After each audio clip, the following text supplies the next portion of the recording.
એક સમય હતો જ્યારે દેશનું રિયલ્ટી સેક્ટર સાતમા આસમાને હતું। આ વાત અંદાજે 10-11 વર્ષ જૂની છે। બિલ્ડર મન ફાવે તેવી કિંમત માંગતા હતા। કાયદા જેવું કશું હતું નહીં। પછી રિયલ્ટીનો ફુગ્ગો ફૂટી ગયો। બિલ્ડર બરબાદ થઈ ગયા।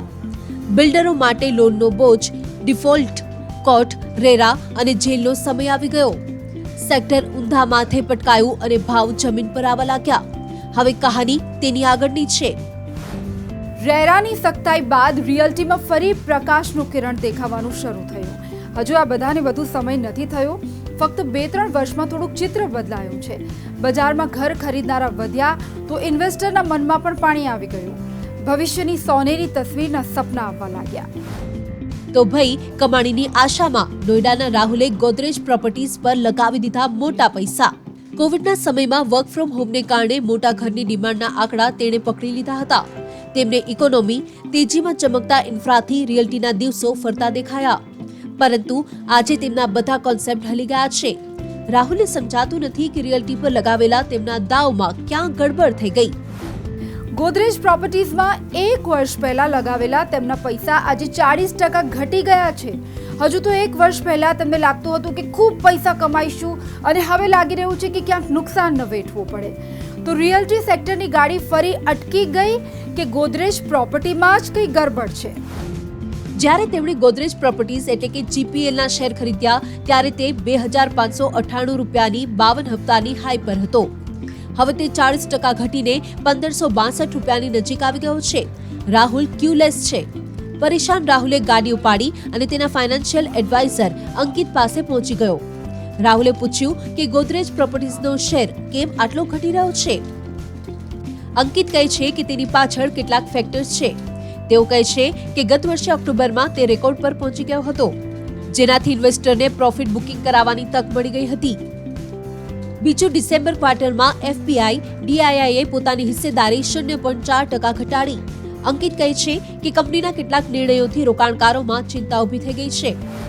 જેમ કે ડીબી રિયલ્ટીમાં ગોદરેજનું રોકાણ તેમને ડરાવી રહ્યું છે। કંપની 400 કરોડ રૂપિયાના ડીબી રિયલ્ટીના વોરંટ્સ લઈ લીધા હતા। ઝૂંપડપટ્ટીમાં રહેનારાઓને ઘર આપવા માટે 300 કરોડ રૂપિયાના રોકાણની ડીલ પણ થઈ ગઈ હતી। બીજી એક ચીજ રોકાણકારોને નિરાશ કરી રહી હતી। થર્ડ ક્વાર્ટરમાં ગોદરેજ પ્રોપર્ટીઝનું સેલ્સ વોલ્યુમ ઘટીને 22 લાખ ચોરસ ફૂટ પર આવી ગયું। આની અગાઉના ત્રિમાસિક ગાળામાં આ આંકડો 36 લાખ ચોરસ ફૂટ હતો। વેચાણ ઘટ્યું છે। રાહુલે પૂછ્યું કે શું ગોદરેજ પ્રોપર્ટીઝની આવી જ હાલત રહેવાની છે। અંકિત કહે છે કે કંપની સાથે જોડાયેલી ખરાબ વાતો તો તમે સાંભળી લીધી। આવો હવે કેટલીક સારી વાતો પણ જાણી લો। તો કંપની આખા દેશમાં 18.6 કરોડ ચોરસ ફૂટ વિસ્તાર પર કામ કરી રહી છે। કંપનીના 81 પ્રોજેક્ટ ચાલી રહ્યા છે। થર્ડ ક્વાર્ટરમાં ભલે સેલ્સ વોલ્યુમ ઘટ્યું હોય, પરંતુ બુકિંગ વેલ્યુ વધી છે। આ ગત વર્ષે ત્રિમાસિકમાં 488 કરોડ રૂપિયા પર હતી, જે આ વખતે 1541 કરોડ રૂપિયા થઈ ગઈ છે। કંપની મોટા શહેરોની સાથે નાના શહેરોમાં પણ બિઝનેસ વધારી રહી છે। સારા સમાચાર એ પણ છે કે ડીબી રિયલ્ટીની સાથે કંપનીની ડીલ રદ થઈ ગઈ છે। હવે રાહુલે થોડી શાંતિ થઈ। ચલો, કંઈક પોઝિટિવ વાત તો ખબર પડી। એક સારી વાત એ છે કે કંપની પર દેવું વધારે નથી। ડિસેમ્બર 2021ના અંતમાં કંપની પર 313 કરોડ રૂપિયાનું નેટ દેવું હતું। કંપનીનું net date two equity ratio 0.04 બેસે છે। ગોદરેજની તિજોરી પણ કેશથી ભરેલી છે। કંપનીની પાસે રોકડ 636 કરોડ રૂપિયા છે।